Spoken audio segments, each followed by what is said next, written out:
जी हाँ नाज़रीन, drama serial इंतहा की नेक्स्ट आने वाली एपिसोड में आप देखेंगे कि असद बहुत ज़्यादा शर्मिंदा होता है अरूसा से और कहता है कि मेरी वजह से तुम्हें इतनी ज़िल्लत उठाना पड़ी। जिस पर अरूसा कहती है कि ये ज़िल्लत आपको मेरी वजह से इसलिए मिली है कि आपने मेरा कहा नहीं माना। अगर आप फूफो की बातों में ना आते और मुझसे निकाह करके यहाँ ना लाते तो ना ही आप जलील होते और ना ही मैं। उधर आप देखेंगे कि नवीद को बहुत पछतावा हो रहा होता है कि उसने घर छोड़कर बहुत ही गलत किया है। इस तरह से तो सजल और उसकी माँ उस पूरे घर पर कब्जा कर लेंगे और उसकी मामा तो बहुत ही ज़्यादा बेवकूफ़ है। जिस तरह से उन्होंने पहले उन्हें उस घर में रखकर और उनको मौका दिया है उन्हें तंग करने का, इसी तरह से अरूसा जो कि उनकी लाई हुई लड़की है तो वो अगर उस घर पे आ जाती है तो उसकी वजह से और ज़्यादा घर की परेशानियां बढ़ जाएंगी। जिस पर ज़ैनब कहती है तो फिर आप क्या चाहते हैं, अगर आप वापस जाना चाहते हैं तो चलिए वापस चले जाते हैं। जिस पर कहता है नवीद के वापस जाना इतना आसान नहीं है, अगर अब मैं वापस जाऊंगा तो नीचा पड़ जाऊंगा,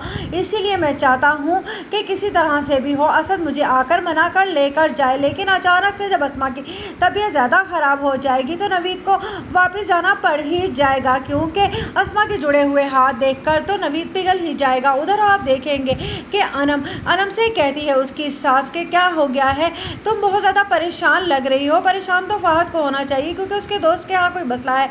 जिस पर अनम कहती है नहीं आंटी ऐसी कोई बात नहीं है, लेकिन इन सज्जल भी बहुत ही चालाक है, वो जल्दी पर तेल छिड़कने के लिए कहेगी फहद की माँ से कि मुझे लगता है कि आंटी आपको एक और चेकअप करवा लेना चाहिए, मैं आती हूँ और हम दोनों चलते हैं डॉक्टर के पास। जिस पर कहती है फहद की माँ ठीक है लेकिन आजकल मेरी तबीयत बिल्कुल ठीक है। जिस पर सजल कहती है लेकिन आपका दोबारा से चेकअप के लिए तो बुलवाया था ना डॉक्टर ने, हमें जाना चाहिए। सजल बहुत ही ज़्यादा चालाकी से काम लेती है, नौशीन के लाख मना करने के बावजूद कि फहद और उसके घर वालों से दूर रहे, क्योंकि अस्मा को ये बात बिल्कुल पसंद नहीं है। लेकिन सज्जन को तो हमेशा से अपनी मनमानी करने की आदत है। उधर आप देखेंगे कि जब कहती है अस्मा बेगम कि ठीक है मैं असद तुम्हारे